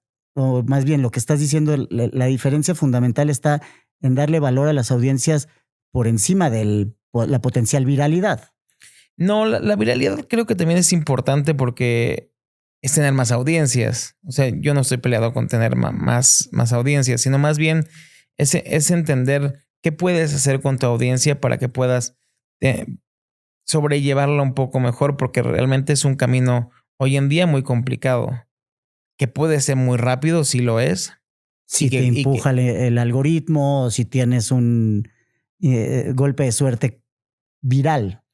Un solo golpe de suerte viral, a menos de que seas un súper golpe de suerte, o sea, un súper video súper viral, yo no creo que hoy en día te dé para un emprendimiento digital. No, o sea, creo yo que el mejor ejemplo de algo así es alguien que sí tuvo un golpe de suerte viral y que supo entender que eso era su audiencia y su oportunidad, que es Khaby Lame, que él supo entender que con un solo golpe de suerte mega viral, fue su caso, retomarlo y retomarlo y rehacerlo y rehacerlo y rehacerlo hasta morir y reinventarse con la línea de su propio contenido, lo llevó a mantenerse. Porque sí es muy brillante cómo lo llevó, pero un golpe de suerte viral no creo que es suficiente. Que sea suficiente hoy en día. Y hay muchos casos en América Latina. Muchos casos de amigos tuyos que deben tener millones de vistas por X o Y contenido. Pero es un video. Es un video, sí. O los videos todavía, los de bullying, que son todavía peores. Los de estas páginas como de inventados, o estas páginas de cosas chistosas o caídas, pero no, eso no quiere decir que Edgar Secayo, ¿cómo se llamaba el chavito? El chavito ese de hace muchos años. Muchos años, los pañales del internet. Sí. Ya debe estar grandecito, ¿no? Muy grande. Lo llevaron una vez a los premios Miau de MTV. A ver. Ya grande. A mí el tema fundamental del negocio me parece sumamente interesante, y tenerte aquí es valiosísimo, sobre todo para entender cuáles son aquellos factores que deben influir en la estructura, ¿no? Y en las decisiones que todo creador hoy en día, más allá de que esté empezando, sino los que ya llevan un cierto camino, que encuentran una audiencia, un nicho, pero que se sienten topados, que no encuentran ese vínculo con una marca para que los represente, para que los patrocine. ¿Qué es lo que les recomiendas a esos creadores que están todavía en ese camino de construir una audiencia bajo la promesa de que cuando llegue a 500,000, a 1,000,000 de seguidores, ya van a poder vivir de eso? Voy a poder vivir de eso. ¿Y de qué pueden vivir? Ay, qué complicada pregunta. Pues yo me enfocaría en las audiencias. O sea, lo primero que me enfocaría es tener más y más audiencias, hacer más y más contenido de una manera absurda para poder tener más y más y más viralidad. Para que al tener más y más audiencia puedan ya empezar a tener negocios. Pero realmente creo yo que esa es la manera de hacerlo. Después buscar el negocio. El negocio creo que llega con las audiencias, pero tienes que enfocarte en crecer y crecer las audiencias. O sea, y sí hay una recomendación que puedo dar, es que aunque estés enfocado en una plataforma, en la que sea que te quieras enfocar, que ese contenido lo subas en todas las plataformas, porque pues hay algunas que monetizan, otras que no. Entonces pueden irse viral en alguna otra plataforma que no pensabas, y eso finalmente pues es monetización, y eso finalmente te puede dar algo con qué vivir, aunque sea muy mínimo, y eso pues sí cambia mucho el asunto. O sea, yo lo platicaba el otro día contigo. Como saben, ustedes nos está ayudando aquí a tener audiencia, mi querido Leo, y los invitados que estamos teniendo, pero en realidad Manuel Cosío, Game Changers, empieza de cero, ¿no? Cero. Empezamos de cero con un canal de YouTube de cero, con 0 suscriptores. Bueno, tenemos creo que 4. Creo que Eddie todavía no se suscribe, pero ¿Por qué, Eddie? Depende su próxima quincena de que lo haga. Sí, tiene que traer la evidencia. Sí, no, para si que no se seamos suscribe, ya 4. hay que despedirlo definitivamente. Le vamos a aplicar la que te aplicaron a ti te vamos a bajar el sueldo a la mitad. No, para nada. Oye, qué mala onda eso. No, eso pero así, muy mal. gente mala hay en todos lados y en todos los tiempos. No, pues, o sea, creo que en realidad ni siquiera lo abusiva, culpo. ¿no? No lo culpo porque la situación de la industria de la música era así en ese momento. Y, o sea, no se estaba dando. Pero no todos se los los shows. Agradeces hoy en día porque... No, claro. Hoy no estarías aquí. Claro que se los agradezco en ese aspecto. Y también pienso que era parte de, o sea, yo veo los grandes músicos de esa época, o sea, y todos tocaban gratis porque la radio había abarcado ya, porque la radio seguía teniendo fuerza y mucha fuerza en ese momento, porque era un marcador para poder vender más o no shows en ese entonces la radio. Y tenías que ir a todos los festivales. Y pues grupos como Belanova tocaban en todos los festivales de radio gratis. Y realmente no vendían ni un show. O sea, sí vendían shows, pero les iba bastante mal porque tenían que regalar todos y cada uno de sus espectáculos. Y de repente los ves. Sí, ese fan ya los veía gratis en el Festival de la Radio en Puebla en vez de ir a un show. Y y no podían, o sea, no sé qué tanto, pero yo me imagino que no les iba del todo bien como es hoy en día, que dio ese giro, que eso le pasaba a todos esos artistas de ese momento. Hace unos meses platicábamos cuando platicábamos de Creatopia y nuestra apuesta bajo el modelo de que los seguidores se convirtieran en suscriptores, un porcentaje, ¿no? de los suscriptores para darle viabilidad a este modelo de contenido premium para los creadores en esta plataforma. Y me decías tú algo que ahorita me parece análoga la comparación con lo que mencionas del fenómeno de los festivales de la radio y las audiencias en esa época en donde el fan podía ver a Belanova o podía ver a Kudai o podía ver a su artista favorito sin tener que pagar un boleto, ¿no? Sí, claro. O sea, iba al Festival EXA, el festival de la canción, el festival de lo que fuera. Festival que fuera. Y tenías la oportunidad de ir gratis. De radio. A ver a tus artistas favoritos y en una tarde veías 5, 6, 7, 10 artistas.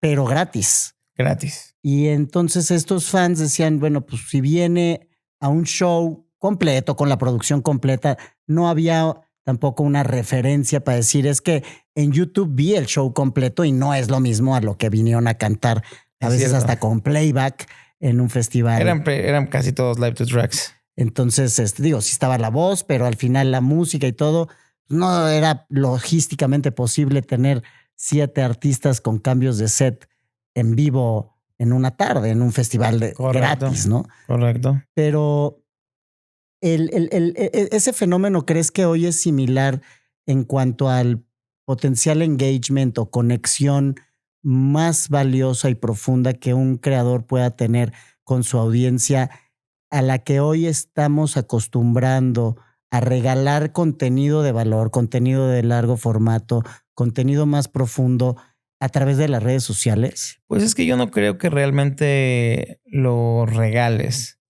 Creo que el modelo de negocio, para bien o para mal, del contenido pagado con anuncios que uno consume, ya se estableció. Y no creo que sea culpa ni de las plataformas, ni de los servicios de streaming en su caso, sino yo realmente creo que es culpa de los usuarios. Porque sea, ¿es culpa del fan? Es culpa del fan. Es culpa del fan porque siempre quieren todo el contenido gratis. Entonces, y no creo que esté mal tampoco esa manera de pensar. Se me hace que pues, está bien. O sea, si lo puedes tener gratis, ¿por qué no tenerlo gratis? Pero creo yo que eso ha incentivado que pues los revenues de todos estos no sean los mejores. Pero no crees que hay un shift. O sea, yo lo he estado analizando, sobre todo, obviamente, en el mundo de la educación o de los cursos, ¿no? En donde hay esta oportunidad de conectar, ¿no? Y te lo comentaba, por ejemplo, analizando el modelo de Oso Traba, ¿no? Que tiene su podcast, que es gratis. Sí. Está en YouTube, está en las plataformas. Tú lo puedes oír gratis en Spotify sin tener una suscripción, como cualquier otro podcast. Pero además tiene pues, cursos o tiene challenges o tiene... Es que justo bien lo mencionas. Creo que en los modelos como es un modelo educativo, ¿no? De educativos es muy diferente. Los modelos educativos sí es muy diferente porque no importa cuántas veces te enseñen algo, siempre va a haber un mejor maestro, ¿sabes? Y esos mejores maestros siempre van a ser valorados, como tuviste 10 maestros de matemáticas en la escuela y había uno que era el único que sí te enseñaba bien, ¿sabes? Y entonces en ese aspecto siempre estás dispuesto a arriesgar un poco más por eso, porque pues a mí al menos cuando iba a la escuela me encantaba ir con ese maestro que sí me enseñaba un poco más. Me encantaba, o sea, y creo que también depende mucho de la persona. Pero nunca hubieras pagado por una clase de matemáticas extra con ese maestro, pero probablemente la clase de música sí. Probablemente sí, ¿eh? O sea, yo pienso que... Una tutoría. Que sí lo hubiera hecho porque me encantaba estar cuando tienes esas personas que son brillantes, siempre es súper grato estar con ellos un rato más porque siempre vas a aprender algo y creo yo que ahí está la diferencia de lo que dices. Creo yo que cuando sí puedes aprender un poco más, sí funciona mucho más. Creo yo que esos modelos van enfocados a esa área. O sea, tal vez en el entretenimiento creo que iría enfocado en el las backstage. Experiencias. Ajá, en el backstage del entretenimiento. Que más allá del backstage, lo que a la gente le interesa del backstage del entretenimiento es poder aprender cómo carajos hicieron esa cosa que está tan impresionante de ver. O sea, porque o la proximidad con el artista, ¿no? O sea, lo que son los meet and greets, obviamente poder estar con ellos, que creo yo que es otra cosa, que ya estar muy cerca de la persona que influencia, pero poder conocer el detrás de es como decir, wow, y qué luz usó, y qué cámara usó, y qué qué equipo trae. Sí, o como porque siempre, o de repente darte cuenta que no tiene que ver con el equipo, ¿sabes? O sea, es como estos grandes artistas que de repente llegan al estudio y que dicen como este es el estudio de estas personas y que la gente se impresiona, ¿no? Porque en donde compone Billie Eilish, ¿no? Sí, la otra vez justo vi un video de David Guetta que decía que una vez Daft Punk lo invitaron a su estudio y que llegaron ahí y que le dijo, ¿este es su estudio? Y dijeron, sí. Y se decepcionó. Bueno, se sorprendió porque era un estudio muy básico y que después de ahí se sintió como hasta mal de decir cómo es posible que estas dos personas con una cuestión tan así sencilla hagan estas cosas increíbles y yo teniendo todas estas cosas no hago cosas tan increíbles. O sea, lo habla de una manera positiva, pero es que muchas veces eso es lo que es interesante de este backstage del entretenimiento, que también es interesante poderlo compartir. Más juguetes no suplen el talento, pero... Es el indio, no es la flecha. Exactamente. Pero yo sí creo que hay un shift, ¿no? En cuanto a el contenido le llamo yo de alto valor nutricional para la mente. Ese contenido que la audiencia valora y que está dispuesta para tener más acceso, más proximidad, una experiencia especial, una profundidad en el conocimiento. O sea, te lo platicaba yo y lo asimilaba yo con el ejemplo de quienes hacen recetas de cocina, ¿no? O sea, a mí me encanta el contenido de Robegrill.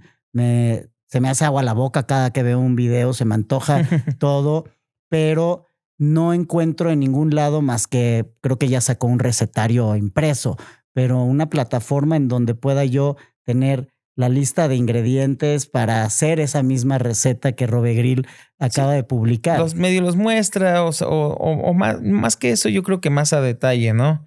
Que eso dependerá de quién. O una clase de cocina, o sea, que puedas tener una masterclass con Es que yo creo que eso sí, o sea, yo creo que todo depende del nivel de conocimiento que tenga cada uno y ganas de aprender en ese aspecto. Sí, hay gente que lo valora y lo valora mucho y en ese aspecto es muy, muy interesante poder aprender más de estas personas que tienen ya, pues, este nivel pues de influencia con las cosas que hacen, porque pues yo nunca he comido nada con Robe, por ejemplo. Y pues no sé ni siquiera si sabe bien. Pues se ve rico. Se ve rico, pero no lo sabemos. Se ve rico, pero mi punto es sobre todo. Yo pensaría que sí. Yo creo que sí, o sea, por se lo ve menos increíble. A las celebridades que invita en sus videos, sí. Se ve que lo disfrutan, pero al final es contenido más de entretenimiento gastronómico. Es que creo yo, por eso te digo que todo depende mucho más del nicho. O sea, creo yo que hay partes que son más ad hoc o entertainers o creadores que son más ad hoc a ese tipo de contenido porque te van a resolver muchas dudas muy rápido y creo yo que eso es lo interesante de poder también tener acceso a este tipo de contenidos que te van a resolver muchas dudas muy rápido, que de otra manera seguramente sí puedes llegarlo a obtener con el contenido gratuito, o sea, repitiéndolo en algunos nichos, en otros pues definitivamente no. Sí, pero al final, por ejemplo, una receta, o sea, una clase de cocina, no la puedes hacer en un video de 3 minutos. Sí, es muy complicado. No, o sea, muy complicado. Seguramente, por eso te digo que probablemente alguien con el contenido gratis, que son los 3 minutos, pudiera verlo y hacerlo y equivocarse hasta llegar a la receta como la vio en el video, con la información que se dio en el video. Pero ya de repente con contenido donde te dijeran y cocinas a esta cosa y a esta temperatura durante 3 minutos y medio a esta altura en el país en donde estés, porque también la altura influye.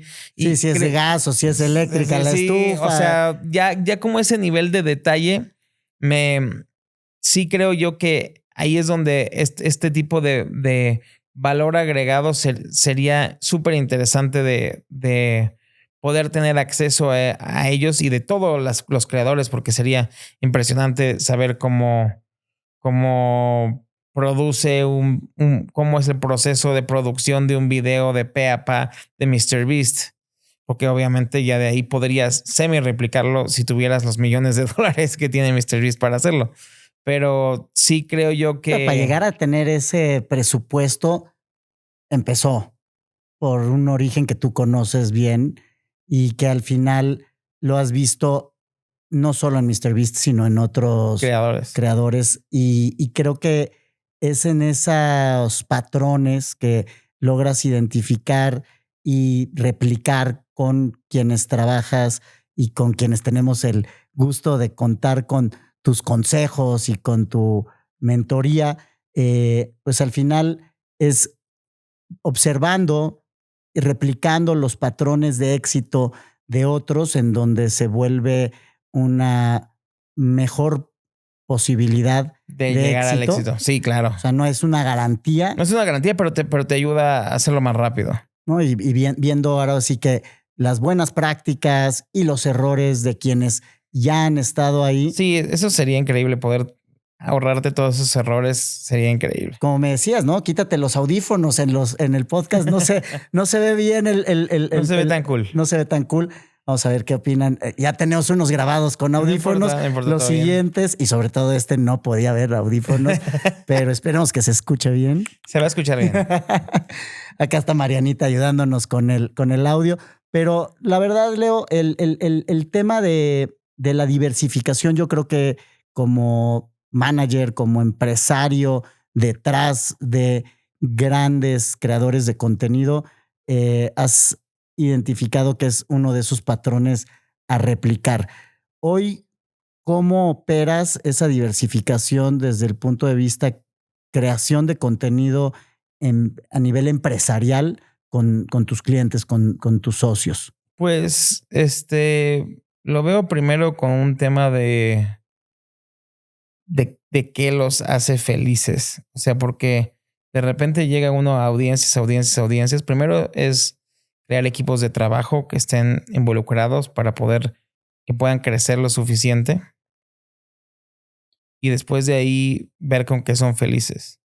Y que también entiendan un poco que estos equipos de trabajo tienen cierto peso y valor para que después de ahí valoren los equipos de trabajo y de ahí tomen decisiones más correctas de qué los hace felices, cómo se vuelven felices, cómo están felices haciendo lo que hacen y que se sientan cómodos a nivel mental para poder seguir estando bien con ellos, porque no es nada fácil a nivel emocional experimentar estas emociones de personas admirándote o personas estando tras tuyo y es muy complicado. Entonces creo yo que la salud mental es muy importante y yo desarrollo los equipos de trabajo en base a primero su salud mental, sea la que sea, la decisión que sea que hayan tomado, y de ahí enfocarlo un poco a sus pasiones y a sus gustos.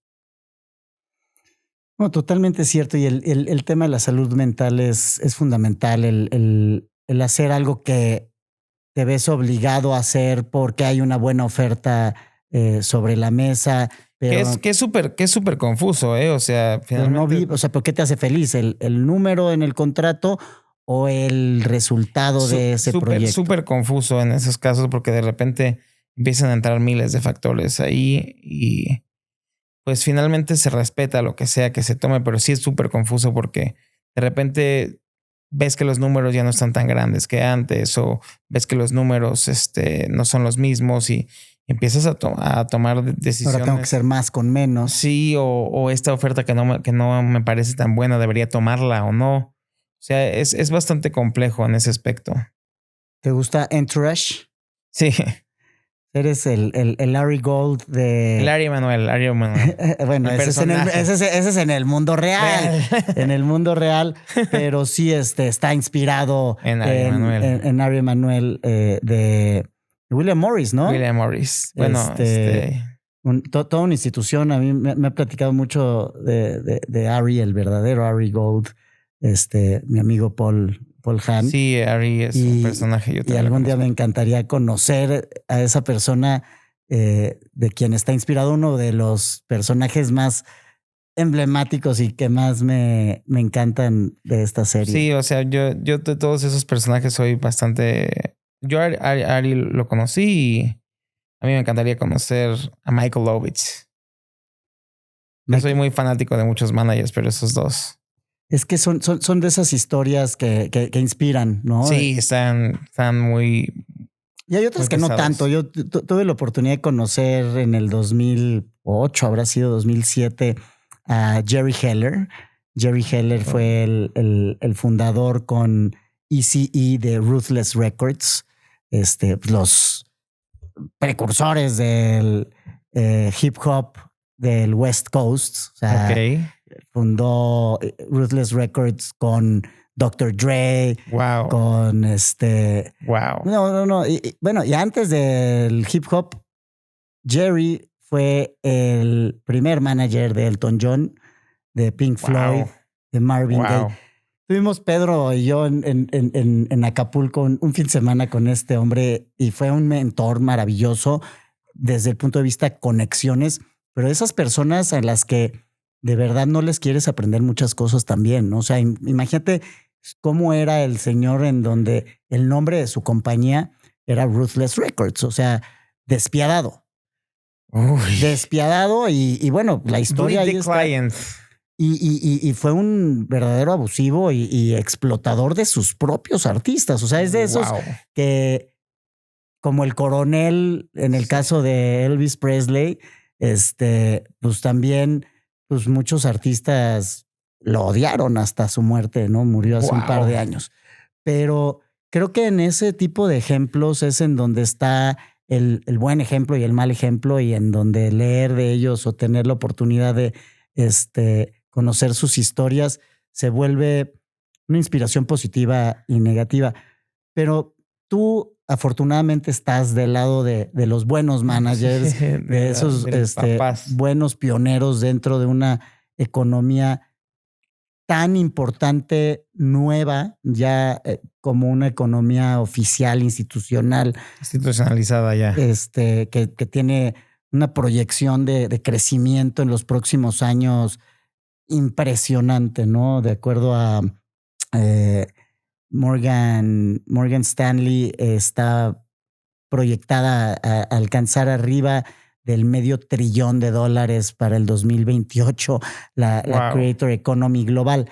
Pero nosotros en México, en América Latina, a mí me encantaría saber para ti cuál es el estado actual de la Creator Economy en Hispanoamérica. Pues es un estado en desarrollo. Sigo pensando que está en desarrollo. Sigo que está empezando a legislarse. Está empezando a tener un poco más de orden. Y está empezando a estar un poco más establecido en el aspecto de los competidores, de que ya no es tan fácil como fue hace un par de años, hace varios años. Ya no es tan fácil ser un creador como llegó a serlo. Hoy en día son casi atletas los que están ahí. Son personas con mucha disciplina los que están llegando a estas nuevas generaciones. Me encanta esa analogía porque para llegar a ser atleta es un mundo también muy competido. Sí, claro. ¿No? O sea, al final no lo que estás diciendo es para desmotivar, nada más que el éxito en cualquier industria no es algo fácil. Sí, es así.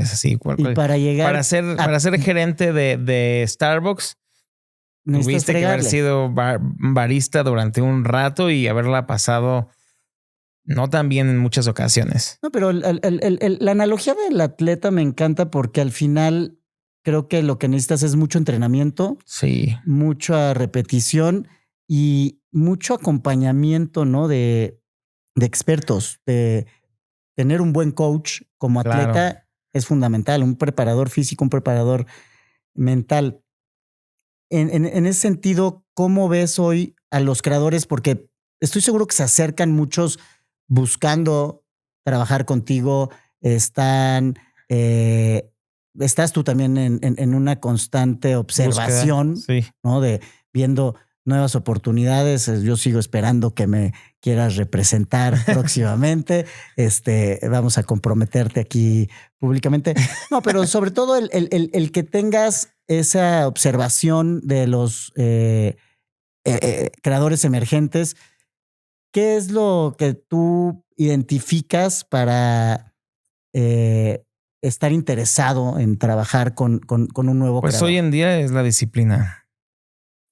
Porque hoy se requiere mucho eso, o sea, tener muchas ganas de trabajar. O sea, realmente la cantidad de contenido que requiere el usuario promedio hoy consumir para que empieces a ser medio relevante es altísimo.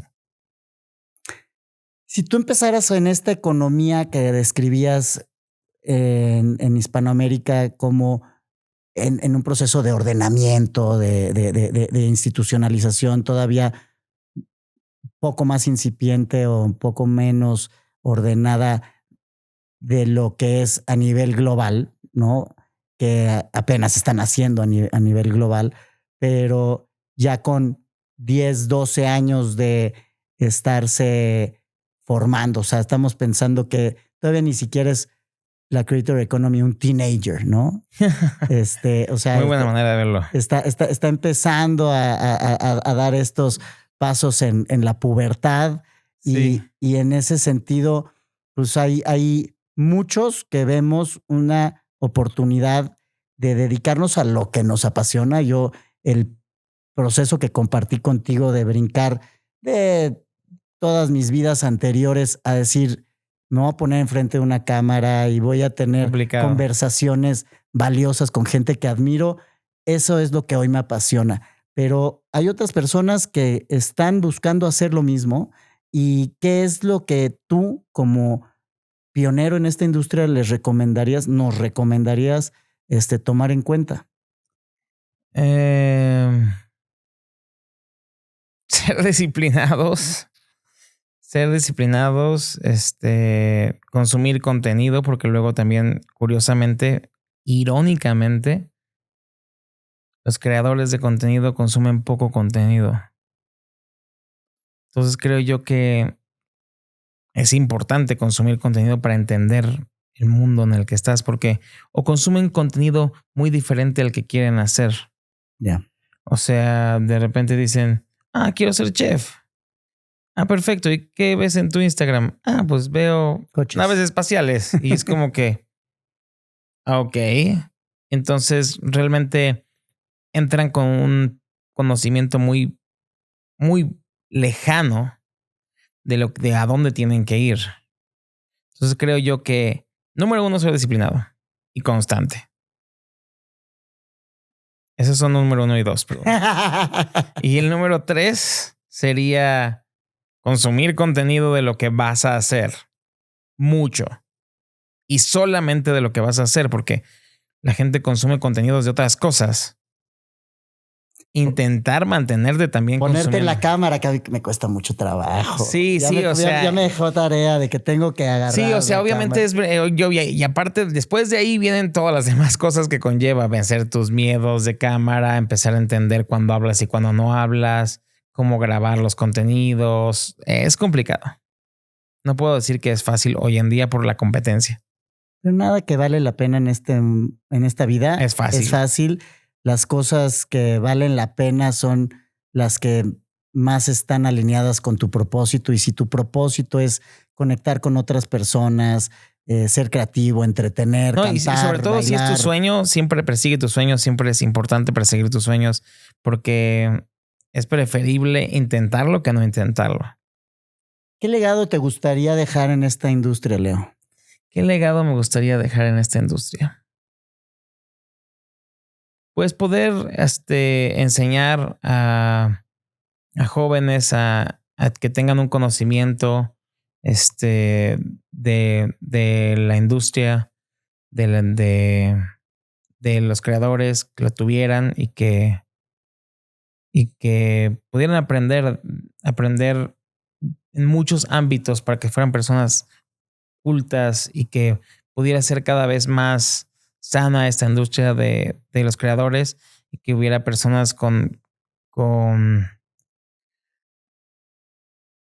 que hayan aprendido de los errores que hemos cometido en todos estos años de pioneros o novatos en esta industria, porque hay muchísimos errores y creo yo que sería muy cool poder aprender de ellos para que hubiera mejores medios de comunicación, porque finalmente son creadores que se vuelven medios de comunicación y es muy entender que tienen una responsabilidad muy grande como creadores y que obviamente sepan que pueden requerir ayuda psicológica, terapia, porque es importante que estén sanos como medios de comunicación, porque pueden llegar a muchas personas como seres y es humanos. muy, muy complicado que hoy en día una persona tenga en su poder tantas cosas. Yo creo que estás construyendo ese legado de empoderamiento y lo hemos platicado teniendo este gesto de generosidad que hoy estás teniendo con nosotros de platicar. Digo, Leo no ha sido una persona que le guste estar frente al micrófono necesariamente. No necesariamente. Y la verdad es que para mí el que hayas aceptado esta invitación gracias. Que estés aquí con nosotros te tengo un agradecimiento profundo. Gracias, y gracias. creo que estás en ese camino de construir ese legado, de compartir tu experiencia. Espero que lo sigas haciendo. Este espacio siempre está abierto. Ya quedamos que vas a ir a Guadalajara al búnker. Tengo que ir. Tenemos que seguir profundizando en estas conversaciones. Por supuesto. Y bueno, antes de terminar, te tengo dos preguntas. A ver. La primera es, ¿qué tipo de creadores son los que más te emocionan hoy a ti con la experiencia que tienes como consumidor de contenido? Uy, es que a mí hoy en día los que más me emocionan son... Los que más me emocionan creería que son los creadores de inteligencia artificial. Esos se me hacen emocionantes. O sea, los que están hablando alrededor de... La inteligencia artificial y de sus herramientas. Ya. A nivel profundo. Que ya son tantas las herramientas de inteligencia artificial que puede haber muchos creadores que pueden hablar muy profundamente de todas las áreas, casi de cualquier industria de inteligencia artificial. Y especializados, igual como hablamos en nichos, de herramientas en específico, ¿no? Correcto, es que está impresionante qué tan lejos puede llegar a eso y sobre todo que creo yo que no hemos visto nada de lo que puede llegar a pasar. La punta del iceberg. Sí, es impresionante. O sea, vamos a ver películas, vamos a ver cosas que nunca hubiéramos creído posibles. Del año pasado a este... Ya no lo creíamos posible. No. Sí, es que como es exponencial, se me hace muy interesante y creo yo que no hay tantísimos creadores al respecto.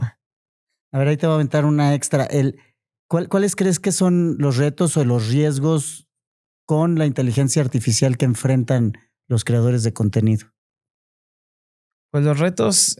No usarla. No, los retos es que conozcan tanto la realidad para poder hacer que algo que no sea real se vea real. Creo que ese es el reto realmente. Que tengas tanto conocimiento de la realidad que lo que hiciste cualquiera piense que es real. Que es real. Está muy profunda esa, ¿eh? Es como entrar al Matrix. Sí. O sea, creo yo que es es muy contrario a lo que la gente pensaría. No, no, es que sea muy real. Entonces tienes que conocer mucho el mundo real. Claro. Para hacerlo que todo el mundo crea que es real. Claro. Ahora, como sabes, yo también soy un apasionado de la música y en Game Changers siempre cerramos con el playlist de un Game Changer. Playlist de un Game Changer. ¿Qué canción te ha acompañado desde tus comienzos? Esa canción leal que desde chavito no puede faltar en tu playlist. Pues hay una canción que me gusta mucho para esos momentos que siento que necesito un push-up que me gusta, que se llama The Middle de Jimmy World. Me gusta mucho porque es una canción que siempre me ha motivado. Por eso me gusta. ¿Qué canción te representa en un momento de crisis o transformación? Waiting on the World to Change de John Mayer. Me encanta. Si tu vida fuera una película, ¿qué canción estaría en los créditos finales? American Idiot de Green Day. Me encanta.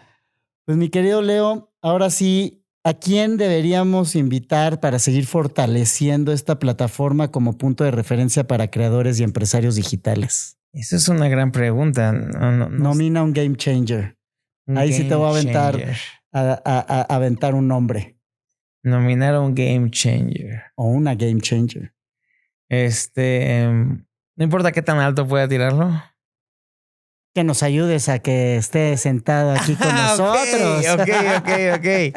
Yo dije, pues ¿a quién me gustaría que estuviera aquí? Pues claro, hay varias personas. ¿A quién? Bueno, a ver. No. Shoot to the stars. To the stars. Michael Ovitz. Sería increíble que estuviera aquí. Un Game Changer, básicamente que sí conozca. y que su historia conecte con esta audiencia de los nuevos grandes futuros creadores de contenido de esta Creator Economy hispanoamericana. Gustavo Pozos, Tato, que es un amigo, socio mío, que es el primer partner de México.